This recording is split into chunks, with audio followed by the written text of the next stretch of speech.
ज्ञान 24 में सुमन शर्मा का प्यार भरा नमस्कार। 26 मतलब मंडे से नवरात्रे शुरू हो रहे हैं। नवरात्रों के लिए सबकी रिक्वेस्ट आ रही थी कुछ टेक्निक बताइए। सबसे पहला उपाय और टेक्निक शादी से रिलेटेड बता देती हूँ, ठीक है। जिनको शादी में दिक्कतें आ रही हैं या अपने मनपसंद से शादी करनी है उन लोगों के लिए बता रही हूँ मैं। आप लोगों का एक मंत्र आपको पूरे 9 दिन करना है और वो है कात्यायनी माँ का मंत्र, ठीक है। जब आप कात्यायनी माँ के मंत्र को जाप करोगे तो कैसे करोगे? कात्यायनी माँ का जो मंत्र होता है या जो दिन होता है वो 6वां दिन होता है, वो कात्यायनी माँ का दिन है, ठीक है ना। अब 6ठे दिन जब आप शुरू कर रहे हैं तो आप कोशिश कीजिए कि कुछ पीला वस्त्र पहन के बैठें, ठीक है। पीले वस्त्र पहन के हल्दी हाथ में ले लीजिएगा, हाथ में थोड़ा सा 1 चम्मच हल्दी लेकर के और उसको मुट्ठी बंद कर लीजिए आप। मुट्ठी बंद करके और फिर इन मंत्रों का आप जाप करें। आप उल्टे हाथ में ले लीजिएगा क्योंकि सीधे हाथ से तो आपने माला फेरनी होगी, ठीक है। उल्टे हाथ में लेके सीधे हाथ से आप जाप करेंगे। जो भी कात्यायनी माँ का मंत्र है उसकी चैंटिंग ऑलरेडी मेरे चैनल पे है। कात्यायनी माँ का मंत्र यहाँ लिखा हुआ आप लोगों को दिख रहे हैं, ठीक है। ये मंत्र का जाप आप शुरू कर देंगे।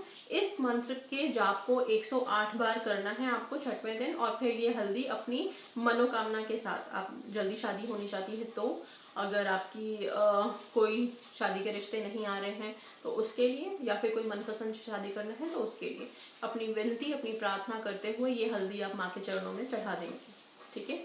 ये तो सिर्फ 6वें दिन का बताया है मैंने, लेकिन अब पूरे 9 दिन मतलब पहले दिन से जो आपको करना है, आप हल्दी की गांठें लेंगी।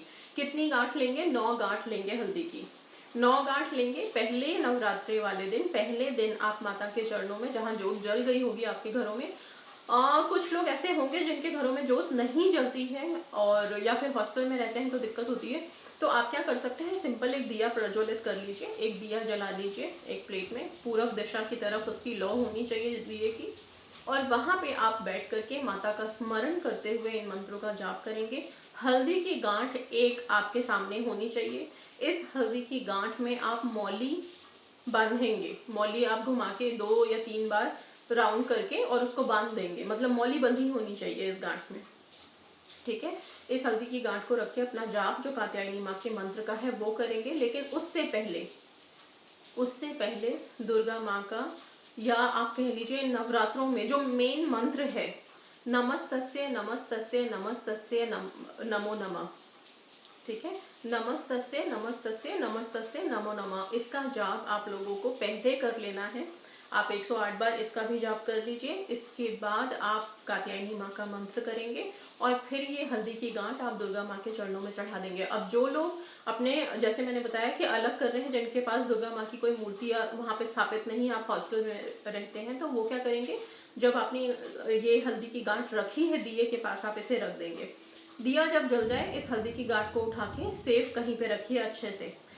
दूसरे दिन भी सेम प्रक्रिया रहेगी आपकी। तो ऐसे करके 9 दिन, नवरात्रि के 9 दिन जो होते हैं, 9 दिनों में 9 हल्दी की गांठ आप हर रोज चढ़ाएंगे।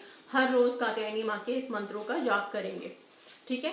इन मंत्रों के जाप के बाद आप ये जो 9 हल्दी की गांठें इकट्ठी हुई है, जो घर में कर रहे हैं, जिनके घर में देवी माँ की स्थापना होती है, वो तो वहां पे देवी माँ के चरणों में चढ़ा देंगे। 9 दिन तक ये हल्दी की गांठें इकट्ठी करेंगे आप और ये 9 हो जाएंगे। 10वें दिन मतलब दशहरा जिस दिन है, उस दिन सुबह सुबह आप इन 9 हल्दी की गांठों की माला बना लेंगे। मौली ही इस्तेमाल कीजिए और उससे जोड़ करके इनकी एक माला बना लीजिए। गुथी हुई माला तैयार हो जाएगी। इस माला को ले जाके आप पीपल के पेड़ में रख देंगे, समझ गए।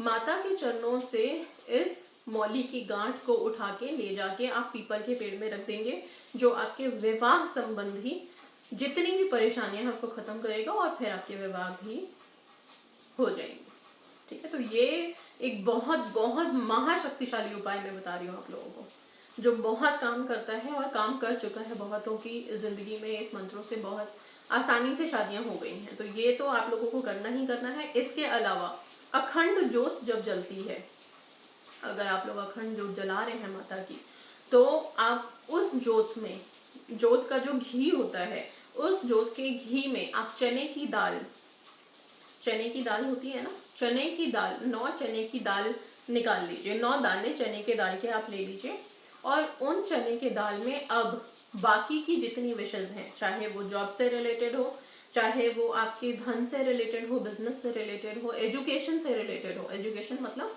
मार्क्स से रिलेटेड है, मार्क्स वालों के लिए, एजुकेशन वालों के लिए, पढ़ाई से रिलेटेड अगर माएँ कर रही हैं अपने छोटे बच्चों के लिए तो कर सकती हैं। ठीक है, 9 दाने चने के दाल के आप लेंगे हाथ में पहले दिन ही। फिर अगेन नमस्तस्य नमस्तस्य नमस्तस्य नमो नमः, ये इस मंत्र के जाप के बाद आप इन दानों को इसमें आप अफर्म करते हुए, अफर्म मतलब अपनी विश बोलते हुए, मेरे बच्चों की पढ़ाई अच्छी हो जाए, या अगर खुद के लिए कर रहे हो तो मेरे मार्क्स बहुत अच्छे आ जाए, मुझे जॉब जल्दी से मिल जाए, मेरी हेल्थ अच्छी हो जाए, ठीक है, हमारा बिजनेस अच्छे से चल पड़े।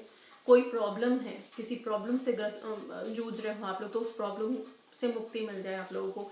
ये 9 दाने आप वो जो अखंड जोत जल रही है उसके अंदर डाल देंगे।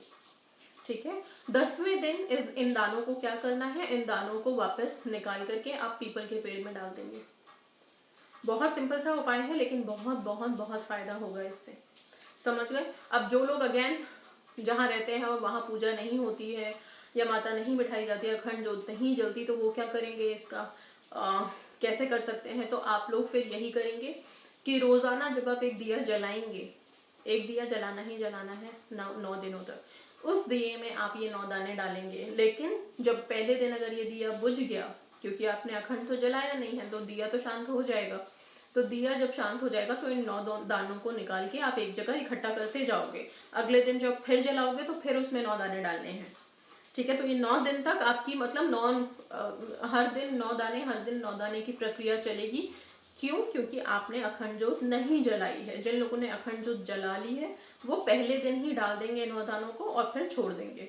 अब कुछ लोग ऐसे होंगे जो ये वीडियो ही शायद 2-3 दिन नवरात्र निकलने के बाद देखेंगे, तो वो क्या कर सकते हैं, वो पहले दिन से 9 दाने जोड़ते हुए फिर 9 दिन तक 9 दाने जोड़ लीजिएगा। ठीक है, 9 गुने में 9 करेंगे तो 9 9 81 होता है, 81 दाने होगा। 81 दाने गिन लीजिएगा, गिनती में ना एक ज्यादा होना चाहिए ना एक कम होना चाहिए। 81 दाने गिन के उसको फिर आप जोत में डाल करके, और फिर हो सके तो आप अखंड जोत ही जलाइए, तभी करिएगा ये उपाय। उपाय में बहुत ज़्यादा टाल मटोल मत करने की कोशिश कीजिए, हम ऐसे कर सकते हैं, हम वैसे कर सकते हैं, नहीं कर सकते। जो जैसे बताया जा रहा है वैसे ही कीजिए। उपाय बहुत स्ट्रिक्ट होते हैं, आप लोग बहुत इजी कर देते हैं उसको, मैम ऐसे नहीं हो रहा तो ऐसे कर लें क्या, वैसे कर लें। अगर कुछ इतना होता है तो हम पहले ही बता देंगे। तो जिस तरह से उपाय बताए जाते हैं वैसे ही करना होता है। अच्छा, अब दूसरी बात ये है कि आप लोगों की क्वेरीज आएंगी, पीरियड्स हो रहे हैं तो क्या पीरियड्स में तो हम जोत नहीं जला सकते, नहीं कर सकते माता की पूजा, तो हम कैसे करें। अगर आप पीरियड्स में हैं तो आपके बिहाफ पे कोई और वो दाने डाल सकता है, आप दूर खड़े होकर के वहीं से अपनी विनती प्रार्थना कर सकते हैं। ठीक है, मंत्रों का जाप आप पीरियड में नहीं करेंगे, पीरियड स्किप होने के बाद, मतलब पीरियड खत्म होने के बाद आप शुरू करेंगे। ठीक है, आप चाहें तो कात्यायनी माँ के मंत्रों को 45 दिनों तक कंटिन्यूस कर सकते हैं, क्योंकि इन मंत्रों का ज्यादा असर 45 दिनों के बाद शुरू हो जाता है। तो अभी तो वैसे भी नवरात्र है, नवरात्रों में 9 दुर्गा 9 देवी का रूप वैसे जागृत है, ज्योत जागृत है, तो अलग ही महिमा है, अलग ही पावर्स है, इसलिए मैं अभी 9 दिन बोल रही हूँ। लेकिन 9 दिन के बाद भी अगर आपको कंटिन्यू करना है तो 45 दिन तक आप करके और छोड़ सकते हैं। फिर माता पे पूरा विश्वास करके सरेंडर कर दीजिएगा, सब सही होगा, सब बहुत अच्छे से होगा। ये तो हो गया सिंपल सा उपाय आपकी विशेष के लिए। नवरात्रों में दुर्गा जी कैसे बिठानी है, घट स्थापना कैसे कर सकते हो, उससे रिलेटेड वीडियो भी मैं कल तक आपको जरूर एक दे दूंगी, ताकि आप कल घट स्थापना अगर कर रहे हैं तो बहुत अच्छे से कर सकते हैं। एक छोटा सा चीज और बता देती हूँ, नवग्रह बनाना मत भूलिएगा। जो लोग अगर जिनके घर में देवी की स्थापना नहीं होती है या हॉस्टल में रहते हैं, वो भी नवग्रह जरूर बना लें। एक जगह लाल कपड़ा बिछाइए, कहीं पे भी कोई कॉर्नर सेलेक्ट कर लीजिए, ईस्ट की दिशा होनी चाहिए, ध्यान रखिएगा। पूरब की दिशा में ही आपको एक पाटा बिछा लीजिए या एक पटरा रख लीजिए, टेबल है तो टेबल रख लीजिए, साफ सुथरी जगह होनी चाहिए, कोई वहां पे कुछ और नहीं होना चाहिए। लाल कपड़ा बिछाइए, उस पे चावल से 9 ढेरियां बनाइए, 9 छोटी छोटी ढेरियां बना लीजिए। उन ढेरियों पे एक बताशे, एक एक बताशे हर ढेरी पे रखेंगे। ये हो गए आपके नवग्रह। इनको आप सिंदूर से पूजा कर सकते हैं और फिर इनकी आरती वंदना 9 दिन तक करेंगे आप। क्यों बोल रही हूँ, ये क्यों इतना जरूरी है, क्योंकि हम सब जानते हैं कि हमारी लाइफ में प्लैनेट्स का क्या इफेक्ट है। ओके, कोई प्लैनेट अगर कमजोर है तो वो हमें दुख देना, तकलीफ देना शुरू कर देता है, ब्लॉकेजेस क्रिएट कर देता है। कोई प्लैनेट स्ट्रॉन्ग है तो वो हमें सक्सेस की ऊंचाइयों तक ले जाता है। तो प्लैनेट्स हमेशा बैलेंस्ड रहें, ये होना बहुत ज़रूरी है, राइट। तो ये कब होता है, जब ये नवग्रह की हम पूजा अर्चना करते हैं, और इस नवरात्रों में नवग्रह की पूजा अर्चना ज़रूर करनी चाहिए, और इनकी स्थापना ऐसे ही होती है, ठीक है। तो इसको आप ज़रूर करें। और एक चीज़, नवरात्रों में आप लोगों को कोशिश ये करिएगा कि अगर आपको हुड़हुड़ का फूल मिल जाए, हिबिस्कस का फ्लावर अगर मिल जाए, तो वो ज़रूर चढ़ाइए, उससे माता रानी बहुत प्रसन्न होती है। और अपनी अपनी मनोकामना विनती कर लीजिए। पान का बीड़ा भी आप माता को चढ़ा सकते हैं, पान के बीड़े से भी माता बहुत खुश होती हैं। तो जो चीज़ें उन्हें खुश कर सकती हैं वो सब चीज़ें चढ़ाइए। बाकी के उपाय मैं नेक्स्ट वीडियो में आप लोगों को बता दूंगी। नवरात्रे हैं तो बहुत तरीके हैं जिससे हम अपनी लाइफ को ब्लेस कर सकते हैं, खुशहाल कर सकते हैं। आज के लिए इतना ही बहुत है, इसी के साथ विदा लेती हूँ।